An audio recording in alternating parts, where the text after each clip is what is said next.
बिस्मिल्लाहिर्रहमानिर्रहीम। किरायादार और मालिक मकान के लिए ये वीडियो इंतहाई अहम होने जा रही है। प्रॉपर्टी जिसने किराए पर दी है या जो किराएदार किराए पर रह रहे हैं उनके लिए ये वीडियो बड़ी अहम है। वजह यह है कि किराएदार के ऊपर जो ऑब्लिगेशंस ऐड होती हैं, कानून के अंदर जो ऑब्लिगेशंस ऑफ टीनेंट हैं कि किराएदार के ऊपर ऐसी पाबंदियां, ऐसी जिम्मेदारियां जो कि उसने पूरी करनी होती हैं, अगर वो उनको करने में नाकाम रहता है तो फिर ये मालिक प्रॉपर्टी जो है उसको ये हक हासिल होता है कि वो बदरिया अदालत उनको बेदखल करवा सकता है। मैं हूं मुदस्सिर हसन वैंस एडवोकेट। मेरी आपसे सबमिशन है, मेरी रिक्वेस्ट है, मेरे चैनल को सब्सक्राइब जरूर कर दें। इस वीडियो को, अगर आपको ये वीडियो अच्छी लगती है तो लाइक और शेयर जरूर कर दिया करें और आप बेल आइकन के बटन को भी दबा दिया करें ताकि हर आने वाला नोटिफिकेशन आप तक पहुंचता रहे।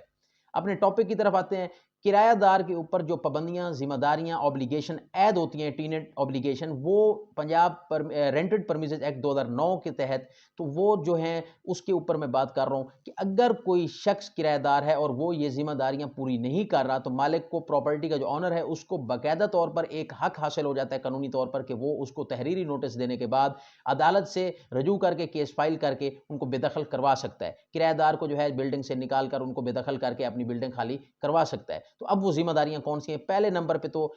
इसकी जो पहली जिम्मेदारी है किराएदार पर, जो किराएदार जो है उस जगह को जिस मकसद के लिए वहां पे वो किराए पर लेता है उसी मकसद के लिए इस्तेमाल करना उसके ऊपर कानूनी तौर पर जिम्मेदारी ऐड होती है। अगर उसने फैमिली रिहाइश के लिए कोई जगह ली है तो फिर वहां पे फैमिली रिहाइश के लिए ही जगह इस्तेमाल की जाएगी। अगर उसने होटल बनाने के लिए, एकेडमी बनाने के लिए लिया है तो उसी मकसद के लिए इस्तेमाल होगी। मकसद के अगेंस्ट जाकर कि अगर उसने एकेडमी के लिए जगह ली थी और बाद में होटल बनाते हैं और उसके मालिक जो है प्रॉपर्टी का, उसे अगर इस चीज से इख्तलाफ होता है तो फिर किराएदार पाबंद है उसे खाली करने का। अब इसी तरह दूसरी जिम्मेदारी जो है, ऑब्लिगेशन इस पे ऐड ये होती है कि अगर वो जो जगह जिस हालत में ली थी उस हालत को बरकरार रखना, उस हालत को मेंटेन रखना भी किराएदार पर उसकी जिम्मेदारी ऐड होती है। अब उसमें कुछ शराइत हैं कि जैसे वक्त के साथ साथ दीवारें बोसीदा हो जाती हैं, कोई कुदरती तौर पर जैसे बिल्डिंग के जो है असरात नजर आने लग जाते हैं, कोई खराबी पैदा होने लग जाती है, उन चीजों को आप उसमें नहीं रखेंगे क्योंकि कानूनन ये जो मामलात हैं, जो कुदरती तरीके से कोई मकान में तोड़ फोड़ हो जाती है, दीवारें खराब हो जाती हैं, उसमें पानी आ जाता है या किसी किस्म का भी कोई मामला, पेंट खराब हो जाता है, तो वो तो कानून इजाजत देता है उसका क्योंकि वो एक नेचुरल चीज है। लेकिन उसकी जो हालत है, उसकी जो मेन, उसका जो एक स्ट्रक्चर है, उसके ऊपर आप जो है जिस तरह उसको लेंगे उसी हालत में उसे कायम रखना है, आपने उसको बरकरार रखने की आपकी जिम्मेदारी ऐड होती है। इसी तरह अगर मैं तीसरे नंबर पर बात करता हूं, अब सबसे अहम बात कि ये जो बिल्डिंग है उसके अंदर उस स्ट्रक्चर को आप अपनी मर्जी से तब्दील नहीं कर सकते। मतलब आपका दिल कर रहा है किराएदार का कि हम इसकी जो है दीवारें जो हैं इन पे ऊपर कोई खर्चा कर देते हैं, तो बाद में अक्सर ये क्लेम देखने को आता है कि जब किसी किस्म की कोई तनाज़ा पैदा होता है तो अदालत में किराएदार कहता है जी मेरा तो 2 लाख ऊपर लगा हुआ है, तो मालिक उस टाइम प्रॉपर्टी के ये कहते हैं कि जी हमने तो इनको नहीं कहा था, अगर इन्होंने लगाया तो अपनी मर्जी से लगाया और खुद रह रहे थे। तो बाद में क्योंकि तनाज़ा होता है, मकान खाली करवाना पड़ता है या दुकानें खाली करवानी पड़ती हैं, तो इसलिए कानून में ये बात वाज़ेह लिखी गई है कि उसका स्ट्रक्चर तब्दील करना, उसके अंदर कोई तमीरात करना, अपनी मर्जी से कोई चीजें उसके अंदर ऐड करना, ये बिल्कुल कानूनन जायज नहीं है। ये कानूनन कोई आपको अलाउ नहीं किया जाता। हाँ, एक शर्त इसमें है कि अगर आप उस मालिक से तहरीरी इजाजतनामा ले लेते हैं, दोनों की म्यूचुअल अंडरस्टैंडिंग हो जाती है कि ठीक है जी आप ये करवा लें, इस पे खर्चा कर लें, बाद में देख लेंगे, जब तक तो आप बैठे हैं, तो उस हद तक जो है इसको जो है अलाउ किया जाता है। और ये कानून में बात बाकायदा तौर पर लिखी हुई है कि अगर ऑनर जो है तहरीरी इजाजतनामा दे देता है तो आप उसमें अपनी मर्जी से कोई तमीरात, कोई उसमें दीवारों की तब्दीली या उसमें कोई भी आप जो है कोई उसमें मामला जो है आप करवाना चाहते हैं तो वो बिल्कुल अलाउ होता है। अब इसमें यह है कि किराएदार इस बात पर भी पाबंद होगा कि जब भी प्रॉपर्टी जो है ऑनर, मालिक जो है वो जब उसको विजिट करना चाहे, एक मतलब कि उसको शर्त, उसमें शर्त यह है कि उसको पहले नोटिस देगा कि मैं फलां दिन जो है इंस्पेक्शन करने आ रहा हूं या मैं अपनी जो है जगह, अपनी प्रॉपर्टी को मैंने देखना है, उसके अंदर कोई रिपेयरिंग के मामलात हो सकते हैं या किसी भी किस्म का वो अपना जो है जायजा लेना चाहता है, तो उसके बाकायदा तौर पर उसको अंदर दाखिल होने की भी इजाजत देना किराएदार के ऊपर ये इस कानून में लिखा हुआ है। लेकिन उसकी जब वो है उसमें शर्त, कंडीशन यही है कि आप उसको पहले तहरीरी नोटिस या किसी भी तरह से उसे इतला दे दें कि मैं फलां दिन जो है अपने वहां पे प्रॉपर्टी पे आना है और मैंने उसकी इंस्पेक्शन करनी है या मैंने उसे रिपेयरिंग के हवाले से मुआयना करना है कि उसमें किसी चीज की कुछ जरूरत है। तो इस तरह वो मालिक को जो है वो आप उसमें दाखिल होने की भी इजाजत देंगे। ये कानूनन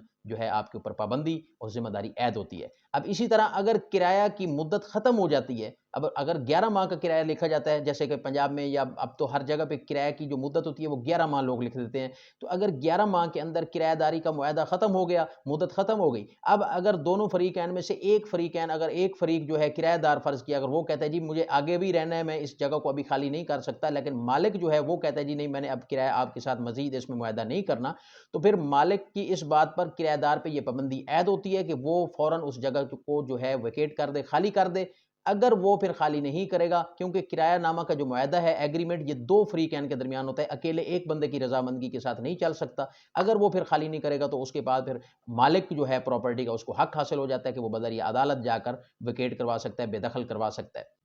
और इसी तरह जैसे कि किराएदार कुछ ऐसे मतलब कि अगर उनकी वजह से साथ पड़ोसियों को परेशानी का सामना हो रहा है, उनके किसी ऐसे एक्ट, ऐसे फ़ेल की वजह से साथ वाले परेशान हैं, लोगों के जो है मुख्तलिफ शिकायत मालिक को जा रही हैं, प्रॉपर्टी जो ओनर है, तो अगर उस सूरत में भी प्रॉपर्टी ओनर चाहे तो वो उनको वहाँ पे बेदखली का केस कर सकता है, उनको वहाँ से जो है मकान या प्रॉपर्टी दुकान जो है वो उनसे खाली करवा सकता है। अब इसमें